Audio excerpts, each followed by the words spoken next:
Halo, kami dari kelompok 5 yang beranggotakan 4 orang. Di sini ada saya, Alfia Putri. Saya Fiskandra ini. Saya Salsior yang Alif. Saya Lydia Rafael.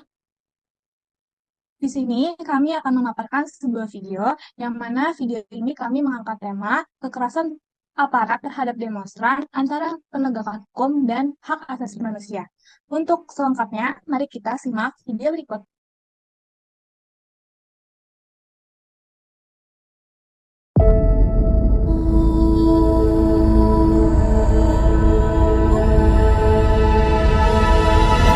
Polda Metro Jaya atas tindakan yang represif dalam menindak para demonstran sejak tanggal 25 Agustus, kemudian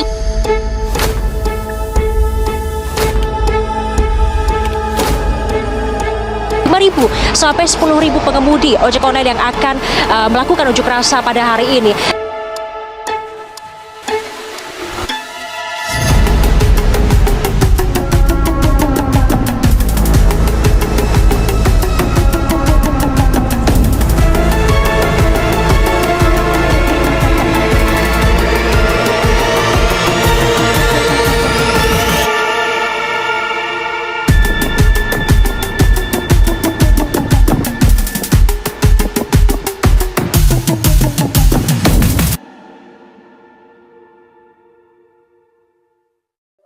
Ya, nama saya Rizal Dharma Putra, dosen Prodi Ilmu Politik Universitas Bakri, pengamat intelijen, pengamat pertahanan. Jadi, masyarakat itu memiliki hak untuk melakukan demonstrasi dan semuanya diatur oleh undang-undang. Dan aparat kewajibannya adalah menjaga agar demonstrasi tersebut berjalan dengan baik, dengan lancar, dengan aman, dan juga tentunya demonstrasi yang dilakukan adalah demonstrasi yang tidak anarkis. Nah, namun dalam hal ini yang terpenting adalah para demonstran juga mengikuti aturan hukum yang berlaku, mengikuti apa yang sudah ditetapkan. Namun dalam praktiknya memang hampir umumnya demonstrasi itu tentu tidak berjalan sesuai dengan apa yang menjadi aturan dan menjadi satu kesepakatan ya.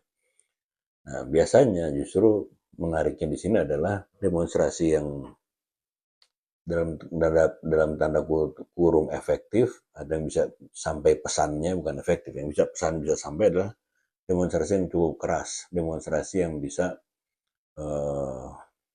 menekan kebijakan. Ya, ini demonstrasi yang tentu dengan jumlah yang cukup masif dan juga dengan skala tekanan yang cukup kuat. Jadi itu. Dan tentunya dalam hal ini adalah akan terjadi bentrokan dengan aparat. Jadi ini suatu yang dilematis. Jadi antara praktek dengan aturan yang berlaku itu tentu implementasinya akan bertolak belakang. Itu poin pertama. Poin kedua, batas penegakan hukum dan pelanggaran HAM. Tentu penegakan hukum diperlukan. Jadi apabila satu demonstrasi itu sudah mengancam publik, mengancam kebebasan dari masyarakat sekitarnya, atau mengancam ketertiban umum ya secara berkesinambungan, tentu harus ada penegakan hukum terhadap aksi atau demonstrasi yang tengah berlangsung. Nah, namun juga terkadang atau bukan terkadang ya, umumnya apabila demonstrasi sudah berlangsung sangat masif, sudah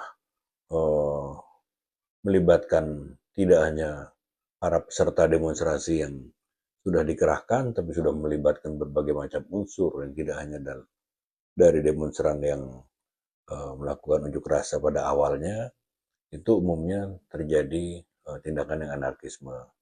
Dan juga respon dari aparat terkadang yang berlebihan justru menimbulkan provokasi terhadap massa demonstran. Nah, disinilah akhirnya timbul satu satu tumpang, bukan tumpang tindih, satu kondisi yang dilematis. Di satu pihak para demonstran ingin memastikan bahwa tuntutannya itu bisa tercapai dan bisa didengar dan bisa diterima, tetapi di lain pihak aparat juga tentu mencoba untuk meredam setiap adanya demonstrasi yang besar dan menjurus ke arah anarkis. Jadi itu ada satu dilematis. Karena biasanya ada di depan gedung DPR sama di depan gedung kementerian. Menurut Mas sendiri, siapa sih yang biasanya tuh yang paling memicu kericuhan dalam demo ini, aparat atau massa? Biasanya sih pasti ada massa sama ada provokatornya sih, kayak provokasinya.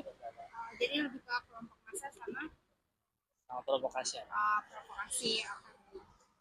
Terus harapan Mas deh untuk kedepannya kepada aparat keamanan ini agar kejadian seperti ricuh lagi itu tak terulang, harapannya. Ya semoga diperbaikin aja lah kedepannya, sama pedagang-pedagang tolong diperhatiin ya, kita kan di jalan cari apa. Menurut Mas sendiri itu arti kebebasan berpendapat dalam kehidupan demokrasi itu gimana? Pendapatnya ya wajar aja sih, sebenarnya kan namanya masa ya, kita bebas buat berpendapat ya, jadi ya kalau menurut aku wajar aja sih. Halo Kak, aku Fiska. Di sini aku sebagai perwakilan kelompok 5 yang akan menginterview Kakak sebentar. Boleh perkenalan diri Kakak terlebih dahulu nggak? Halo, aku Syafa. Aku kan sering lihat kamu kayak ikut aksi gitu kan. Kalau ada kayak demo-demo gede di Jakarta, itu kan kamu selalu ikut. Nah, aku ada beberapa pertanyaan terkait hal tersebut. Mungkin bagaimana nih Kak pandangan kamu terhadap cara aparat menanggapi aksi demonstrasi di Indonesia? Menurutku cara aparat menanggapi aksi demonstrasi di Indonesia itu sangat tidak profesional dan berkali-kali melanggar hak asasi manusia. Sampai bisa dilihat dari kejadian yang paling baru mungkin yang mereka melakukan tabrak ke masyarakat sipil kayak gitu. Itu udah sangat tidak profesional dan di luar batas wajar. Menurut kamu dari cara aparat menangani kasus atau aksi demonstrasi itu membuat kepercayaan masyarakat kepada aparat itu menjadi rusak atau enggak? Iya, 100%.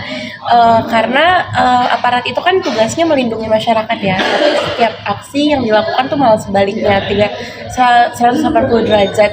Yang dilakukan malah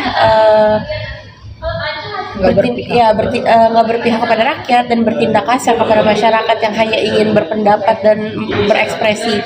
Itu kan sangat merusak kepercayaan masyarakat. Jadi kayak itu menjadi sebuah pertanyaan buat masyarakat, sebenarnya aparat kita ini berpihak kepada siapa dan pekerjaannya apa. Oke. Aku boleh tahu nggak apa pesan Anda kepada pemerintah atau aparat agar penanganan demonstrasi itu bisa lebih humanis dan menghormati hak?